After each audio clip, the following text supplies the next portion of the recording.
we go to the phones and out to Carroll, Iowa. That's where Patrick Svitek of the Texas Tribune is. Patrick, good morning. How are you today? Hey, good morning, Chad. I'm doing well. How's Iowa?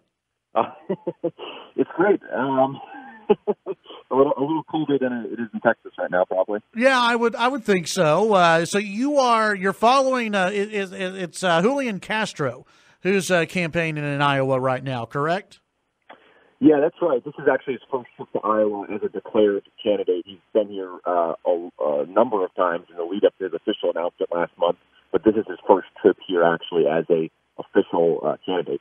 So what's he talking about in Iowa, and how are the crowds for Julian Castro? Because I would just imagine that he's not exactly a known name everywhere. Yeah, that's correct. I mean, he'll say it himself. He's definitely not a front runner in this race by any measure. He had a town hall yesterday at Grandview University in Des Moines and pulled about a crowd of maybe 80 to 90 people, filled up the room that they had laid out for him, and it was a pretty healthy turnout. Since then, he's been making some smaller stops, going to smaller towns.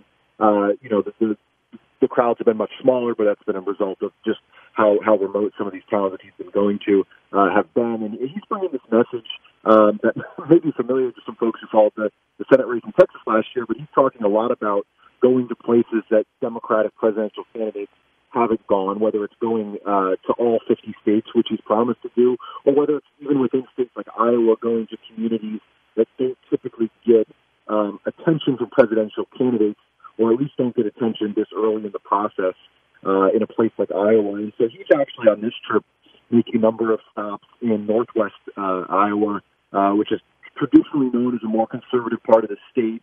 It's Steve King's congressional district, and it's a place that presidential candidates do visit, but don't necessarily put a huge emphasis on, especially this early in the process. You know, they go to the big population centers, the more kind of Democratic dominated population centers, and so that's one of the messages that he's bringing on this trip. Visiting with Patrick Svitek. He's in Iowa following Julian Castro around. Has anything jumped out at you that's interesting about his stump speech, or surprising about his speech as he's going throughout Iowa? You know, he seems to be very self-aware, or very aware that Democratic presidential candidates in this kind of increasingly liberal field are going to be pressed on how to pay for all these ideas. As I'm sure you've seen that, a lot of candidates, including Castro, are promising things like tuition-free college, Medicare for all, things that are going to cost the country a lot. And in his stump speech, Castro acknowledges that, and while he doesn't get into detail, he says that, presidential candidates are going to need to detail their plans and how they plan to pay for them. And he's promised to come out with a detailed proposal on how he plans to pay for all these items. But over some, at some point over the course of the campaign. So there's been no release date set per se. But I think it's been interesting just to hear him kind of volunteer this idea that, yes, I know this stuff is going to be very costly. I promise there's a plan that I'm going to have. It's not out yet. But he seems to be kind of acknowledging that and being aware that there's going to be a demand for more details on these very pricey issues. Well, and you tweeted out, I think it was either last night or maybe this morning, that he has joined the group of 3 so far of candidates who are embracing the idea of reparations, which, you'd have to find another way to pay for that if you're going to do Correct. that, right? Yeah. So what is that something he's talking about in Iowa, or is that just something that he mentioned in a magazine? Yeah, he made those remarks to an African-American publication. I imagine it was a question that came up in the interview. He has not been actively promoting that on this trip to Iowa. I haven't heard him talk about it here. It seems to be kind of an early issue in the primary. There was a New York Times story on it yesterday where just a few other candidates were kind of seen or quoted expressing support for the idea. But it could, potentially be another one of these, litmus tests or kind of critical issues for the candidates. We've already seen that happen with things like Medicare for all, tuition-free college. And so I think you just added to the mix of these kind of very progressive or liberal issues that may end up being kind of, something that we pose to all the candidates to see where they stand. Do you think another litmus test is the issue of tearing down the border wall? It's something that I know you had Congressman Dan Crenshaw bring up on his Twitter account. I've been kind of asking the same thing. You know, if a lot of the Democrats are against the border wall, think it's immoral and racist, this is language that we've heard from some of these candidates, that the wall is racist. Well, if it's racist, do you favor taking it down? You reported Beto O'Rourke, or I think it was on MSNBC, that he had said, "Yeah, I'm in favor of it. I got no problem. Let's take down the wall." Julian Castro, I don't know if he went as far as Beto O'Rourke, but he's kind of embracing that idea too. Is this becoming another litmus test for Democrats, you think? I don't know if I would use the term a litmus test to describe it, because really the only person who's out there, who is advocating for it is O'Rourke.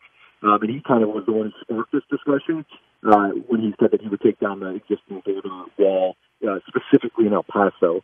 But a number of other candidates have since been asked about that idea, and I've not seen any of them take as bold of a stance as he did. So I don't know if it's going to emerge as a litmus test if there's only one person kind of boldly pushing it. But I think it's certainly an interesting discussion because, as you point out, that is, a natural progression from the idea of these Democrats being opposed to a border barrier is, okay, well, what about the existing border barriers?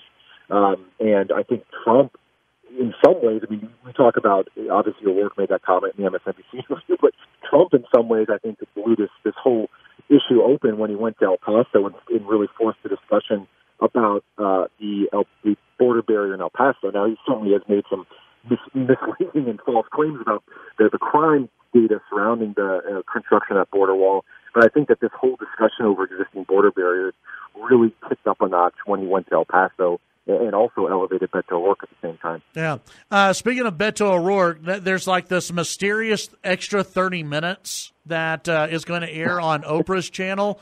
What, Patrick, you were there, right? What do you know about this extra 30 minutes?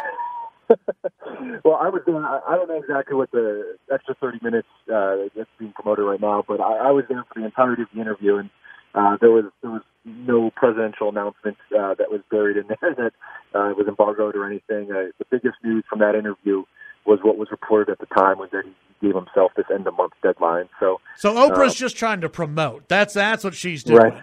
Okay. All right. Unless there's like a super secret cut somewhere. Right.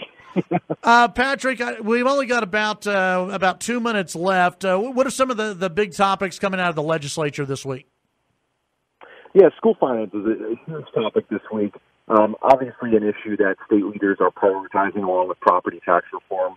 And what we saw this week was actually that the Democrats in the Texas House put out their own $14.5 billion education plan to basically try to get ahead of the Republicans on this issue, show that they're serious about this issue, and lay a marker down in the coming debate over this issue. The Republicans have not released, the Republicans, and when I say the Republicans, I mean the Republican leaders of the relevant committees in the House and Senate. They have not yet released a school finance plan, and they're not expected to do so. I don't think until early March or maybe very late next week, perhaps.